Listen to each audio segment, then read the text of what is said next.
Albert Einstein एक ऐसे महान शख्स थे जिन्होंने विज्ञान की दुनिया में नई क्रांति ला दी। उन्होंने फिजिक्स की दुनिया में पूरा तहलका मचा दिया। वे बहुत कम समय में ही एक से एक इन्वेंशन करके पूरी दुनिया को चौंका दिया। अल्बर्ट आइंस्टाइन अपने समय के बहुत ही जीनियस इंसान थे। अल्बर्ट आइंस्टाइन इतने जीनियस थे कि वे मैथ और साइंस के क्षेत्र में उन्होंने अपना बहुत ही बड़ा योगदान दिया जो शायद ही कोई दे पाए। वे एक विश्व प्रसिद्ध सैद्धांतिक भौतिकविद थे जो थ्योरी ऑफ रिलेटिविटी यानी सापेक्षता का सिद्धांत और द्रव्यमान ऊर्जा समीकरण E=mc² के लिए मोस्टली जाने जाते हैं। अल्बर्ट आइंस्टाइन का जन्म 14 मार्च सन 1879 को जर्मनी के एक यहूदी परिवार में हुआ था। उनके पिता का नाम हर्मन आइंस्टाइन और माता का नाम पॉलिन आइंस्टाइन था। जब वो पैदा हुए थे तो उनका सर आम इंसान के मुकाबले काफी बड़ा था। उन्हें असामान्य या एबनॉर्मल बच्चा समझा जाने लगा। हालांकि बढ़ती उम्र के साथ उनका सिर्फ सही शेप में आने लगा। अल्बर्ट 4 साल की उम्र तक ठीक से बोल नहीं पाते थे। तभी एक दिन खाना खाते हुए वह अचानक से बोल उठे, सूप बहुत गर्म है। इस बात पर माता पिता ने जब हैरानी से पूछा कि आज तक तुमने कुछ बोला क्यों नहीं, तो उन्होंने बड़ी सरलता से उत्तर दिया, क्योंकि आज से पहले मुझे इस घर में कोई भी प्रॉब्लम नहीं हुआ। उन्होंने ज्यादा दिन पर बोलने के कारण बहुत बाद में स्कूल जाना शुरू किया। अल्बर्ट आइंस्टाइन को स्कूल जेल की तरह लगता था, क्योंकि स्कूल में जो टीचर पढ़ाते थे उन्हें आधी अधूरी लगती थी, क्योंकि वो समझने से ज्यादा किताब को रटना सिखाते थे। वो अपने टीचर से अजीब अजीब सवाल पूछते थे जिसे टीचर उन्हें मंद बुद्धि कहते थे। अल्बर्ट आइंस्टाइन को अपनी स्कूली शिक्षा व्यवस्था से बहुत घृणा थी। उनके कुछ सब्जेक्ट में शिक्षक उन्हें एक आदर्श छात्र जबकि कुछ अन्य सब्जेक्ट में शिक्षक उन्हें मूर्ख छात्र समझा करते थे। वे कॉलेज के सारे एंट्रेंस एग्जाम में मैथ और साइंस को छोड़कर और सभी सब्जेक्ट में अधिकतर फेल हो जाया करते थे। उन्हें मैथ और साइंस में बहुत ज्यादा रुचि थी। बचपन में आइंस्टाइन को अपने उम्र के बच्चों के साथ खेलना बिल्कुल भी पसंद नहीं था। उनकी एक अलग ही दुनिया थी। वे हमेशा पेड़ पौधे और ब्रह्मांड के बारे में सोचते रहते थे कि ये दुनिया आखिर कैसे चलती है। अल्बर्ट आइंस्टाइन लगभग 5 साल के थे तो उनके पिताजी ने उन्हें खेलने के लिए एक दिशा सूचक कंपास दिया। उस कंपास को देखकर आइंस्टाइन ये सोचने लगे कि इस कंपास की सुई किस बल से घूमती है, और यही से उनका इंटरेस्ट और विज्ञान की तरफ बढ़ने लगा।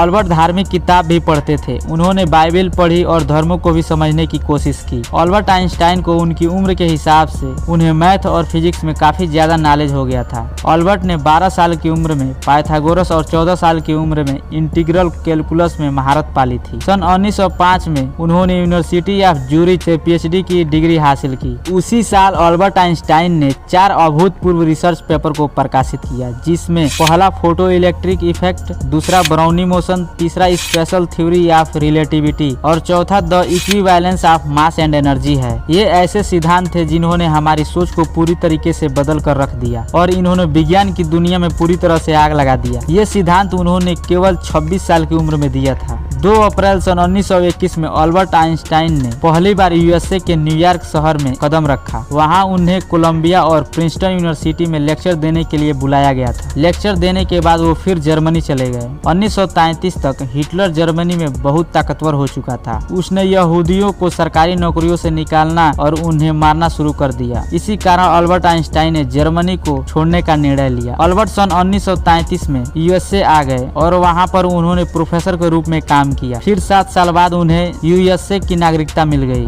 17 अप्रैल सन 1955 में अल्बर्ट आइंस्टाइन को अंतिम वक्त में काफी दर्द हुआ और इंटरनल ब्लीडिंग यानी आंतरिक रक्त स्त्राव शुरू हो गई थी। अल्बर्ट आइंस्टाइन की मौत प्रिंसटन के एक हॉस्पिटल में 76 साल की उम्र में हो गई। अल्बर्ट आइंस्टाइन के मरने के एक दिन बाद यानी 18 अप्रैल सन 1955 को पैथोलॉजिस्ट डॉक्टर थॉमस हार्वे ने आइंस्टाइन के परिवार की अनुमति के बिना ही उनके दिमाग और आंख को रिसर्च के लिए निकाल लिया था। उनके आंख और ब्रेन को लंच बॉक्स में रखकर वहां से भाग गए। इस हरकत के कारण डॉक्टर हार्वे को नौकरी से निकाल दिया गया, लेकिन उन्होंने कहा कि मैंने ऐसा सिर्फ रिसर्च के लिए किया है। उन्होंने वादा किया कि अल्बर्ट आइंस्टाइन के दिमाग पर रिसर्च जरूर करेंगे ताकि आने वाले समय में साइंस और साइंटिस्ट दोनों को ही कुछ फायदा हो सके। लेकिन अनुमति न मिलने के कारण अल्बर्ट आइंस्टाइन का दिमाग 20 सालों तक एक जार में रखा रहा। लेकिन फिर अल्बर्ट आइंस्टाइन के बेटे हंस आइंस्टाइन से अनुमति मिलने के बाद रिसर्च शुरू की। उन्होंने सबसे पहले आइंस्टाइन के दिमाग का वजन किया, जो कि इसका वजन 1230 ग्राम था, जो कि नॉर्मल मनुष्य के दिमाग से छोटा था। नॉर्मल मनुष्य का दिमाग 1400 ग्राम होता होता है। इसके बाद हार्वे ने अध्ययन के लिए आइंस्टीन के दिमाग के 240 टुकड़े भी कर दिए और दुनिया के मशहूर रिसर्चर्स के पास भेज दिया ताकि अच्छे से रिसर्च किया जा सके कि अल्बर्ट आइंस्टाइन में ऐसा क्या था जो आम इंसान में नहीं था। थॉमस हार्वे ने अच्छे से रिसर्च करने के लिए उनके ब्रेन के 1000 माइक्रोस्कोपिक स्लाइड बनाए। रिसर्च के दौरान पाया गया कि साधारण लोगों के दिमाग की तुलना में आइंस्टाइन के दिमाग में एक असाधारण सेल संरचना थी। इसी कारण आइंस्टाइन का दिमाग बहुत असाधारण सोचता था। उनके ब्रेन में एक आम इंसान के मुकाबले ज्यादा सेल्स थी। उनका लेफ्ट हिप्पोकैम्पस थोड़ा बड़ा था जो याद रखने और कुछ सीखने में बहुत ज्यादा योगदान देता था और इसी एरिया में आम इंसान के मस्तिष्क के मुकाबले 17% ज्यादा न्यूरॉन्स थे। साइंटिस्ट का कहना था कि आइंस्टाइन के दिमाग में ज्यादा फोर्स थे, इसी वजह से उनका कंसंट्रेशन पावर और दूरदर्शिता आम इंसान से ज्यादा थी। अल्बर्ट आइंस्टाइन ने अपने दिमाग का 13% उपयोग किया था, जबकि सामान्य व्यक्ति अपने दिमाग का सिर्फ 1 से 2% उपयोग कर सकता है। अल्बर्ट आइंस्टाइन का जन्मदिन जीनियस डे के रूप में मनाया जाता है। अल्बर्ट आइंस्टाइन को सिगार पीने का बहुत ही शौक था। कहा जाता है कि वो अपनी बुद्धि का श्रेय अपनी धूम्रपान की लत को दिया करते थे। टाइम मशीन की अभिकल्पना भी सबसे पहले आइंस्टाइन ने की है और इस विषय पर उन्होंने कई शोध भी किए थे। उन्हें सैद्धांतिक भौतिकविद खासकर प्रकाश विद्युत उत्सर्जन के लिए सन 1921 में नोबेल पुरस्कार दिया गया था। अल्बर्ट आइंस्टाइन का ये वीडियो आपको कैसा लगा? अपनी राय वीडियो के कमेंट बॉक्स में देना ना भूले। वीडियो अच्छा लगा हो तो वीडियो को लाइक करके चैनल को सब्सक्राइब जरूर कर लें। हम मिलते हैं किसी और नए इंटरेस्टिंग वीडियो के साथ, तब तक के लिए जय हिंद जय भारत।